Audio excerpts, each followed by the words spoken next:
कांग्रेस के एक परिवार ने संविधान को चोट पहुंचाने में कोई कोर कसर नहीं छोड़ी है।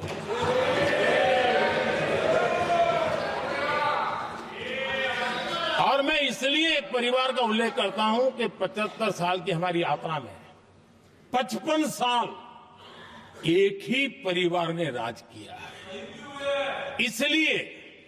इसलिए देश को क्या क्या हुआ है ये जानने का अधिकार है। और इस परिवार के कुविचार, कुरीति, कुनीति, इसकी परंपरा निरंतर चल रही है। हर स्तर पर इस परिवार ने संविधान को चुनौती दी है। आदरणीय सभापति जी, 1947 टू 1952 इस देश में इलेक्टेड गवर्नमेंट नहीं थी। एक अस्थायी व्यवस्था थी, एक सिलेक्टेड सरकार थी और चुनाव नहीं हुए थे। और जब तक चुनाव न हो तब तक एक इंटरिम व्यवस्था के रूप में कोई खाका खड़ा करना चाहिए, किया गया था। 1952 के पहले राज्यसभा का भी गठन नहीं हुआ था।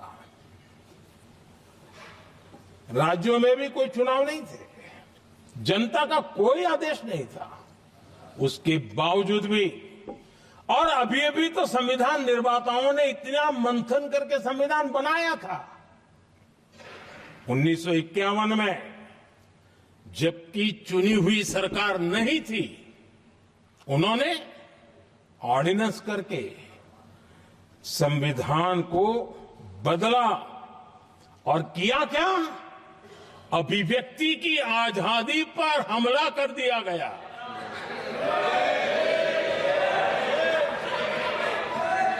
और ये संविधान निर्माताओं का भी अपमान था, क्योंकि ऐसी बातें कोई संविधान सभा में नहीं आई होगी, ऐसा नहीं है।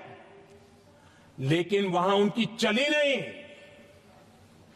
तो बाद में जैसे ही मौका मिला उन्होंने अभिव्यक्ति की आजादी को, उस पर उन्होंने हथौड़ा मार दिया। और ये संविधान निर्माताओं का घोर अपमान है।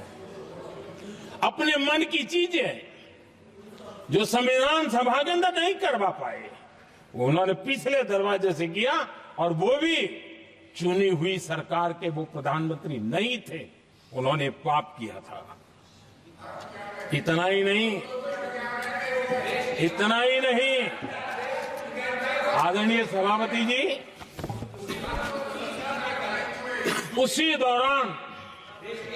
दौरान उस समय के प्रधानमंत्री पंडित नेहरू जी ने मुख्यमंत्रियों को एक चिट्ठी लिखी थी। उस चिट्ठी में उन्होंने लिखा था, नेहरू जी लिखते हैं, अगर संविधान हमारे, आगे नेहरू जी लिखते हैं, अगर संविधान हमारे रास्ते के बीच में आ जाए, ये नेहरू जी लिख रहे हैं, अगर संविधान हमारे रास्ते के बीच में आ जाए, आगे नेहरू जी कह रहे हैं, तो हर हाल में संविधान में परिवर्तन करना चाहिए। ये नेहरू जी ने मुख्यमंत्रियों को चिट्ठी लिखी।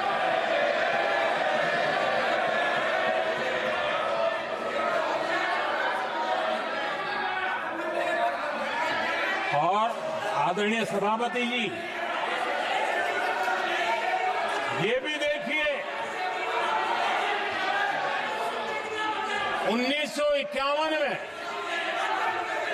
ये पाप किया गया, लेकिन देश चुप नहीं था। उस समय राष्ट्रपति डॉक्टर राजेंद्र प्रसाद जी ने चेताया ये गलत हो रहा है। उस समय स्पीकर पद पर बैठे हुए हमारे स्पीकर महोदय ने भी पंडित जी को कहा, गलत कर रहे हो।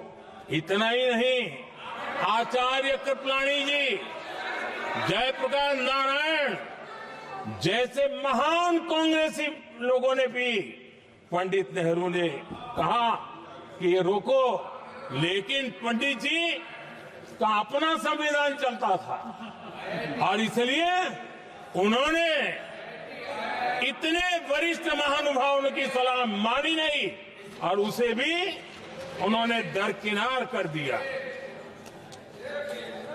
और आदरणीय सभापति जी,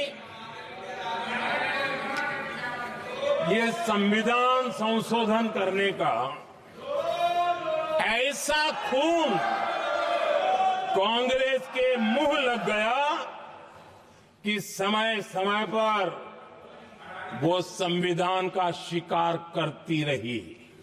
ये खून मुंह पे लग गया।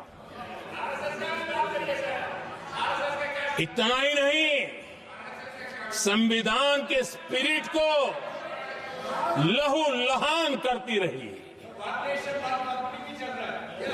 आदरणीय सभापति जी, करीब 6 दशक में 75 बार संविधान बदला गया। आदरणीय सभापति जी, जो बीज देश के पहले प्रधानमंत्री जी ने बोया था, उस बीज को खाद पानी देने का काम एक और प्रधानमंत्री ने किया। उनका नाम था श्रीमती इंदिरा गांधी।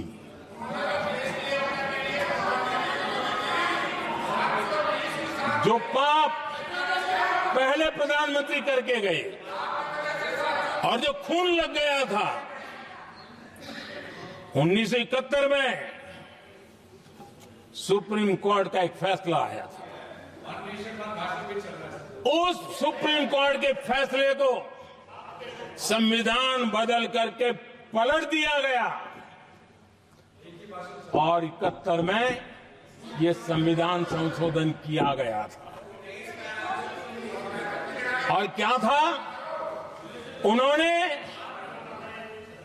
हमारे देश की अदालत के पंख काट दिए थे और यहां पर तो किया था कि संसद संविधान के किसी भी आर्टिकल में जो मर्जी पड़े वो कर सकती है और अदालत उसकी तरफ देख भी नहीं सकती है। अदालत के सारे अधिकारों को छीन लिया गया था। ये पाप 1971 में उस समय की प्रधानमंत्री श्रीमती इंदिरा गांधी ने किया था।